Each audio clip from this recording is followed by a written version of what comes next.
ఓ నమో శ్రీ లక్ష్మీ వెంకటేశ్వర శ్రీ మహాగణాధిపతి నమ. ఉగ్రం వీరం మహావిష్ణుం జ్వలంతం సర్వతోముఖం నృసింహం భీషణం భద్రం మృత్యుర్నమామ్యహం. ప్రేక్షకులకు నమస్కారాలు తెలియజేస్తూ మనం జూలై మాసంలో మన రాశులకు ఎలా ఉంటాయో తెలుసుకుందాం. జూలై మాసంలో గ్రహాల యొక్క పరిస్థితి ఎలా ఉన్నది, ఏ గ్రహాలు ఎక్కడ ఉన్నాయి తెలుసుకుని మనం ఒక్కొక్క రాశి గురించి కూడా తెలుసుకుందాం. అయితే మరి జూలై మాసంలో గ్రహాలన్నీ ఎక్కడ ఉన్నాయా అంటే మిథున రాశిలోకి వచ్చేటప్పటికి గురుడు రవి మిథున రాశిలో ఉన్నారు. వృషభ రాశిలో శుక్రుడు ఉన్నాడు. మరి కర్కాటక రాశిలో బుధుడు, సింహ రాశిలో కేతువు, అంతేకాకుండా మరి కుజుడు కూడా సింహరాశిలోనే ఉన్నాడు. మరి సప్తమ స్థానమైనటువంటి కుంభ రాశిలో రాహు ఉన్నాడు. మీనరాశిలో శని. మరి చంద్రుడు 27 రోజులు 27 నక్షత్రాల్లోనూ సంచారం ఉంటుంది. కాబట్టి మనకి మన యొక్క రాశులకి జూలై నెలలో మనం ఎలా ఉంటుంది, ఏ విధమైనటువంటి సులభమైన పరిహారాలు మనం చేసుకోవచ్చు, చేసుకుంటూ ఏ విధమైనటువంటి కార్యాన్ని మనం పూర్తి చేయగలుగుతాం అని మానవుని యొక్క ప్రయత్నం. ఆ ప్రయత్నంతో పాటు దైవ బలాన్ని సంపాదించడం కోసం మనం తప్పకుండా తెలుసుకుంటాం. ఇబ్బందులు వస్తాయి అనుకున్నప్పుడు వాటిని అవాయిడ్ చేస్తాం. అనుకూలంగా ఉన్నప్పుడు కాస్త వేగంగా మన ప్రయాణాన్ని ముందుకు సాగిస్తాం. ఆ విధంగా గ్రహాలు ఎప్పుడు కూడా జ్యోతిషం అంటే కాంతిని ఇచ్చేది, మనల్ని నడిపించేది, మనం చూసుకుని నడిచేది. ఈ విధమైనటువంటి ఆలోచనతో మనం ముందుకెళ్ళాలి. తప్పనిసరిగా ముందుగా మనం మేష రాశి గురించి జూలై నెలలో ఎలా ఉందో తెలుసుకుందాం. వృశ్చిక రాశి. ఈ వృశ్చిక రాశి వారికి గ్రహాల యొక్క పరిస్థితిని బట్టి చూసినట్లయితే మరి దశమ స్థానంలో కుజుడు, లగ్నాధిపతి దశమ స్థానంలో సింహరాశిలో ఉన్నాడు. మరి నవమ స్థానంలో మనకి బుధుడు ఉన్నాడు. మరి శుక్రుడు మిగిలినటువంటి గ్రహాల యొక్క పరిస్థితులను అనుసరించి కీర్తి ప్రతిష్టలు పెరిగే అవకాశాలు ఉన్నాయి. సంఘంలో గౌరవం పెరుగుతుంది. అంటే మంచి కార్యక్రమాల్లో పాల్గొంటారు.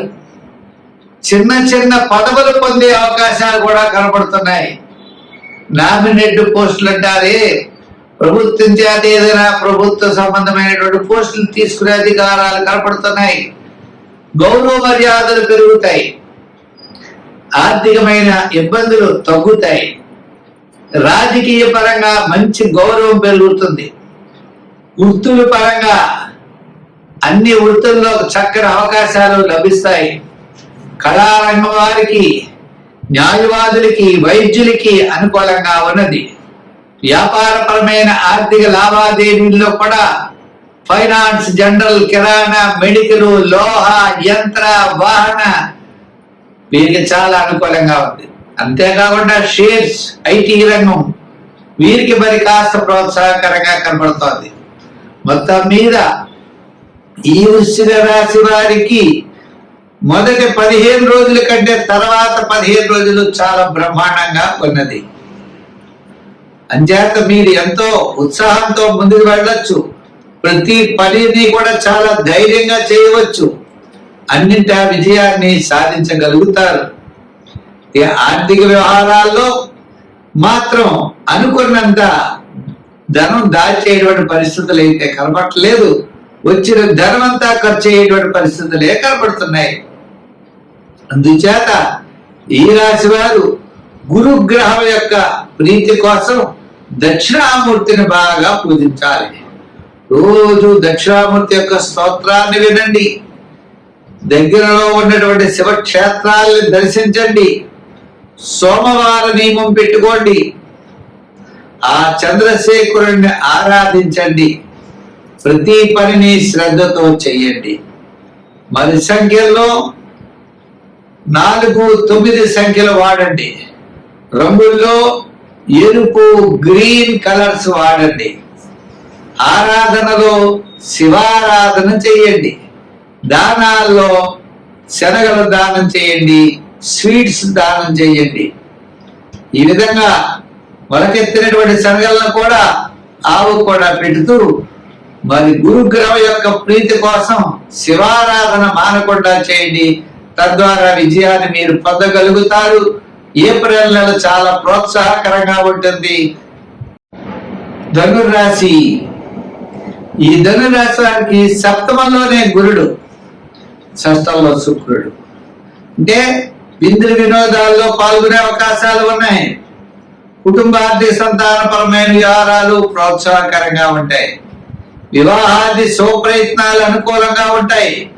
లైఫ్ పార్ట్నర్ తో ఆనుకూల్యమైనటువంటి దాంపత్యం అనుకూలంగా ఉంటుంది. చిన్న చిన్న సమస్యలున్నా తప్పనిసరిగా తగ్గుతాయి. సంతానపరమైన వ్యవహారాలు ప్రోత్సాహకరంగా ఉంటాయి.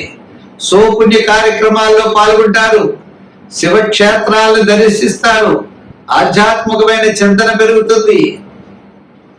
పబ్లిక్ లో రిలేషన్స్ పెరుగుతాయి. సంతానపరమైనటువంటి అభివృద్ధితో పాటు గౌరవ మర్యాదలు కూడా మీకు పెరిగే అవకాశాలు ఉన్నాయి. రాజకీయ పరంగా కాస్త గుర్తింపు ఉంటుంది.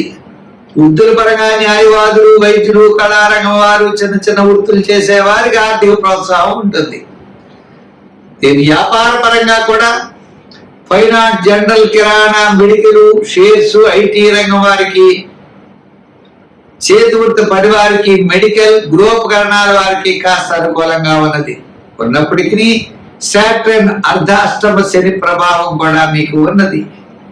ఎవరో ఏదో రకమైన ఇబ్బంది పెడతా ఉండడం, స్వల్పమైన సమస్యలు వస్తూ ఉండడం, ఒక పనికి ఒకసారి పెడితే ఆయన దొరకపోయి 3 సార్లు జరగడం, ఇటువంటి ఇబ్బందులు మీకు కనపడుతూ ఉంటాయి. అంచేత ఒక ప్రణాళిక లేకపోవడం అవ్వచ్చు, కొన్ని పనులు మీరు బద్దకించడం వల్ల అవ్వచ్చు, మీరు ఇన్ టైంలో కొన్ని పనులు చేయకపోవడం అవ్వచ్చు. ఇవన్నీ సాటర్న్ ప్రభావం వల్లనే కలుగుతాయి. మనం రాంగ్ రూట్ లో ప్రయాణం చేస్తే యాక్సిడెంట్లు అవుతాయి. అంచేత మనం కరెక్ట్ రూట్ లో వెళ్ళాలి. అంతేగాని శని ప్రభావం అనుకోకూడదు. ఎక్కడ పడితే అక్కడ సంతకాలు పెట్టడం, అధికారులు కూడా ఏమీ చూడకుండా సంతకాలు పెట్టడం, గతంలో జరిగింది ఇప్పుడు జరుగుతుందని అనుకోవడం, ఇవన్నీ కూడా అవివేకం అవుతాయి. ఇటువంటి తెలివి తక్కువ పనులు మాత్రం ఈ రాశి వారు ఎటువంటి పరిస్థితుల్లోనూ చేయకూడదు. రాంగ్ డెసిషన్ ఎప్పుడు తీసుకోకూడదు. మీరు తీసుకునే నిర్ణయం కరెక్ట్ గా ఉండాలి, విధి విహితంగా ఉండాలి, రూల్ ప్రకారం ఉండాలి.